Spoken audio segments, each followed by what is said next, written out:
ilegal maupun pertambangan legal, itu rata-rata dia punya backing. Oleh karena itulah kenapa penting memberantas korupsi di tubuh judicial corruption, karena yang membackingi para penambang-penambang ilegal itu biasa datang dari aparat penegak hukum, oknum polisi kah, oknum jaksa kah, oknum TNI. Oleh karena itu memang harus dilakukan konsentrasi pemberantasan korupsi di tubuh aparat penegak hukum itu. Dan Pak Prabowo sendiri juga mengakui bahwa kemungkinan besar memang ketika kita memberantas korupsi secara serius di sumber daya alam, maka akan banyak tantangan-tantangan ke depannya. Salah satu contohnya Pak Prabowo eksplisit menyatakan mungkin juga ada pihak-pihak oligarki yang merasa terganggu dengan upaya-upaya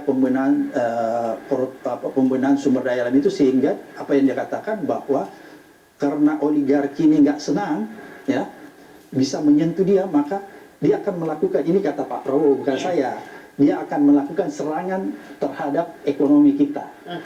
Dan Pak Prabowo menyatakan lagi-lagi eksplisit, saya tidak takut, katanya begitu. Saya tidak takut dengan oligarki, tidak takut dengan naga-naga. Itu dia bilang, bukan saya yang bilang. Benar Bang, nggak takut sama naga-naga nih katanya. Kan kemarin juga di rakor antara pemerintah pusat dan daerah menegaskan bahwa Pak Presiden hanya takut dengan rakyat dan Tuhan yang Maha Besar. Jadi artinya ketika berbicara soal pengelolaan sumber daya alam, maka ini menjadi perhatian serius. Nah, tadi yang saya sampaikan di awal, 3 bulan setelah pelantikan, Pak Presiden langsung membentuk Satgas PKA. Nah, disinilah yang kemudian keseriusan untuk penanganan sumber daya alam, apalagi tadi bahasanya kan kemudian siapapun yang ada di belakang yang membackingi terkait penertiban kawasan hutan ini, artinya di sini terkait dengan pengelolaan sumber daya alam yang kemudian merugikan negara, yang merugikan rakyat, ini harus ditertibkan. Tapi apa yang jadi kesulitan selama ini dalam memberantas? Kalau kita melihat ini bukan soal kesulitan. Ini 1 tahun ini ya, ini menjadi kado ya, kado untuk rakyat Indonesia bahwa ada 4 juta hektar yang kemudian dialihfungsikan ke negara, dan ini sebesar-besarnya untuk kepentingan rakyat. Itu satu. Yang kedua, ini ada denda yang memang harus didendakan kepada perusahaan-perusahaan tersebut untuk kepentingan masyarakat yang lebih luas. Dan bahkan ketika itu menjadi catatan kritis, catatan serius ketika bencana di Sumatera kemarin. Ada 31 perusahaan yang kemudian menjadi dicabut izinnya. Ini kan menjadi hal yang memang ini harus dilakukan. Bahkan kemarin ketika Pak Presiden di rakor antara pemerintah pusat dan daerah, BUMN pun ini menjadi catatan serius bahwa walaupun pemimpin-pemimpin BUMN itu sudah selesai, ini harus dibenahi tata kelola daripada BUMN itu. Menggunakan apa? Menggunakan tadi penegakan hukum dan sebagainya. Artinya di sini siapapun yang ada di belakang, bahkan ya ketika tadi berbicara soal swasembada energi misalkan, ini kan fenomena yang sangat serius soal energi. Kalau Tukigedis ini kan berbicara secara filsuf Yunani, siapa yang kuat dia akan memenangkan, siapa yang kalah dia akan tertindas. Nah, dalam posisi ini negara harus kuat. Kuat dalam apa? Tadi terkait dengan energi misalkan. Di Balikpapan sudah dibuat kilang minyak baru untuk peningkatan hampir 100.000 barrel per day. Dan disitulah target yang memang harus dicapai adalah swasembada energi tanpa impor energi. Makanya itu kemudian jadi tantangan tadi kalau kata Kanda Abraham Samad, ini menjadi tantangan serius bagi pemerintah terhadap oligarki yang memang bermain di energi misalnya. Bang Abraham, tambang, oligarki, ini kan juga tidak bisa terlepas dari korupsi. Jawabannya gimana? Ya, makanya kemarin waktu itu kan kenapa sampai berkembang ke arah sana, karena ada pernyataan, ada diskusi ketika Pak Prabowo menyampaikan bahwa kita serius terhadap pemberantasan korupsi di sumber daya alam. Contohnya misalnya kasus korupsi timah, ya sudah menyelamatkan uang negara sekian-sekian. Nah, saya langsung bertanya pada saat itu, saya bilang, Pak, pertama kita apresiasi itu timah, tapi menurut saya kasus timah itu belum menyentuh belum menyentuh, akarnya. enggak, bukan, belum menyentuh pelaku intelektualnya. Oke. Saya bilang karena pelaku Oke. intelektualnya itu datang dari oligark dan mungkin juga ada aparat penegak hukum, itu yang disentuh. Makanya mungkin Pak Prabowo merasa agak tersinggung, dia bilang saya nggak takut, dia bilang gitu, saya nggak takut dengan para naga itu. Bahkan sebenarnya di dalam pertemuan itu Pak Presiden menyebutkan naga-naga itu, tapi saya tidak boleh menyebutkan di sini karena itu etika. Nah, ini berarti Pak Prabowo sendiri yang bilang ada segelintir orang Iya. yang mengendalikan perekonomian Indonesia. Iya, betul. Yang ingin ya melakukan, karena kan dia mengatakan begini, bahwa karena kita serius memberantas korupsi di sumber daya alam dan mereka merasa terjepit sehingga dia melakukan apa? Ingin menciptakan, itu yang dia katakan, ingin menciptakan krisis ekonomi gitu loh. Makanya dia bilang kita nggak main-main, kita akan hadapi. Maka di situ juga terlontar, kalaupun dia datang dari naga-naga itu saya akan hadapi. Kira-kira seperti Oke, itu. ini kan baru 1 tahun pemerintahannya Pak Prabowo gitu. Ya. Kalau Bang Abraham sendiri melihat ke depannya, apakah memang Pak Prabowo akhirnya akan berani menyentuh langsung nih naga-naga yang tadi disebut atau otak-otak aktor intelektual yang ada di belakangnya ini? Mungkin kita harus lihat dalam perjalanannya, karena saya khawatir setelah pertemuan itu ya nanti kalau kita tidak ingatkan, makanya saya mengapresiasi ketika misalnya Pak Prabowo mengatakan bahwa pertemuan ini belum selesai, akan kita tindak lanjuti dengan pertemuan berikutnya di Hambalang. Saya sangat menantikan pertemuan itu agar supaya saya bisa menagih janji. Sebenarnya gitu ya. Bapak apa sudah diselesaikan tuh janjinya terhadap para naga-naga itu atau para oknum-oknum aparat yang bermain di sektor sumber daya alam. Kira-kira seperti itu. Ada pertemuan lagi selanjutnya? Sama siapa lagi, Bang? Ini adalah episode pertama. Oke. Artinya kenapa dilakukan setelah 1 tahun ini? Karena Pak Prabowo Pak Presiden ingin memperlihatkan bahwa pemerintah ini serius untuk bekerja untuk rakyat. Ada catatan-catatan yang memang sudah dilakukan oleh pemerintah, tapi ada juga yang harus dikritisi oleh masyarakat. Nah, yang kemudian ini ada check and balances. Artinya di sini antara apa yang sudah dilakukan oleh negara, apa yang sudah dilakukan oleh presiden, apa yang sudah dilakukan oleh pemerintah, ini harus dibarengi dengan catatan kritis yang menjadi perimbangan antara kebijakan yang dilakukan oleh negara dengan catatan kritis itu. Saya ambil contoh seperti ini. Yang tadi yang saya sampaikan, ini adalah episode pertama. Berikutnya, ini pasti akan ada pertemuan-pertemuan lanjutan ketika ini berbicara soal hajat hidup orang banyak. Oke, artinya ini pertemuannya tidak bertujuan untuk membungkam tokoh-tokoh kritis ini, bukan ya, Bang? Bukan. Dalam teori Jürgen Habermas ada namanya politik deliberatif atau demokrasi deliberatif, dan disitulah kita berbicara soal deliberasi. Deliberasi itu apa? Adanya ruang publik yang harus diciptakan, baik itu dari negara ataupun dari masyarakat, supaya terjadi keberpihakan berpikir untuk apa kebijakan terhadap masyarakat. Jadi di sini bukan bahasa, tidak pernah dengan lubuk hati yang paling dalam Pak Presiden ini berbicara soal ini pembungkaman. Justru dengan adanya ruang publik itu, ini adalah pengayaan ide. Bagaimana catatan kritis itu menjadi langkah-langkah solutif untuk masyarakat. Oke, Anda setuju Bang Abraham, kemarin pertemuan seperti apa? Terbukakah semua bisa bicara? Iya, terbuka dan serius. Saking seriusnya kita tidak makan malam. Jadi 5 jam ya Bang ya? 5 jam nggak makan malam, nggak, saking serius. Saya ingin menggambarkan itu sehingga Pak Prabowo menyatakan bahwa kita akan lanjutkan. Itu yang pertama.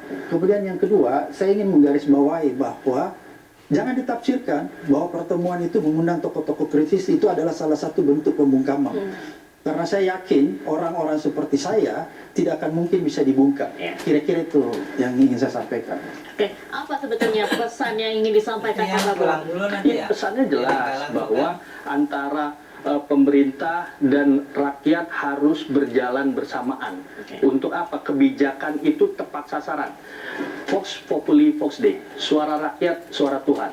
Ketika memang kita berbicara soal kebijakan, maka kebijakan ini lahirnya dari rakyat, oleh rakyat dan untuk rakyat. Dan itulah filosofi demokrasi kita, bahwa bukan hanya berbicara demokrasi prosedural ketika di Pilpres, tapi ini adalah demokrasi substantif ketika kebijakan-kebijakan itu harus kemudian mengedepankan masyarakat yang diutamakan, sehingga kritik apapun untuk kebaikan negara, untuk kebaikan bangsa, sekecil apapun dan setajam apapun itu harus diberikan kepada negara, kepada pemerintah dari orang-orang yang memang dirasa ya, misalkan tadi ada tokoh-tokoh kritis, ada Bang Abraham Samad, ada Prof. Siti Juhro, kemudian ada Komjen Purnawirawan Susno Duaji, ada Bang Said Didu. Ini kan ada catatan-catatan kritisnya.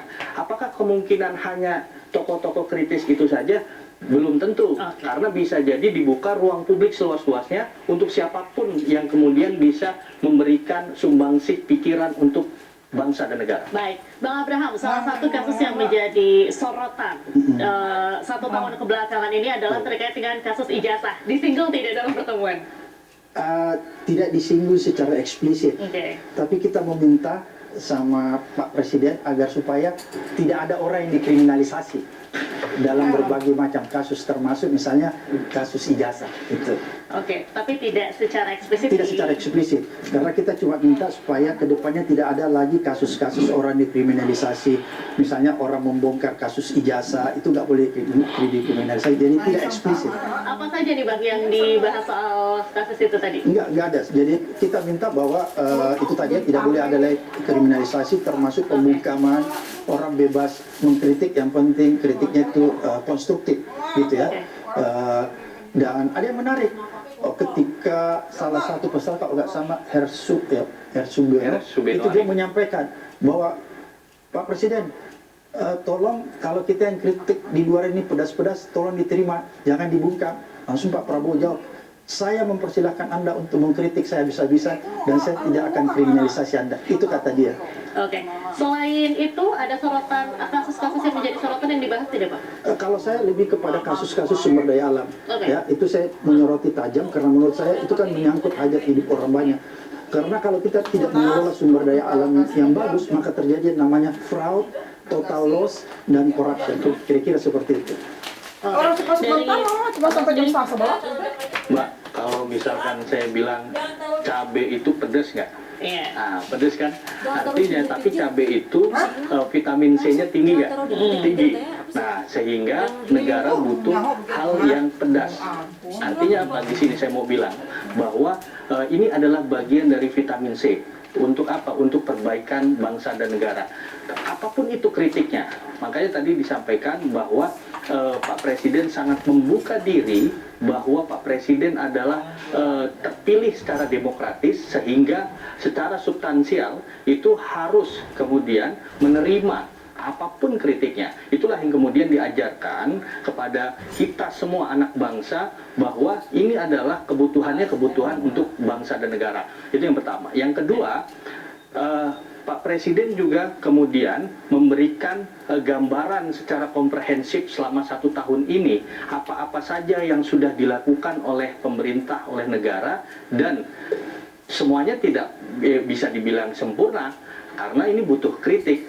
Yang pertama misalkan MBG walaupun sudah 60 juta, tapi ini butuh kritik. Apa yang kemudian harus diperbaiki?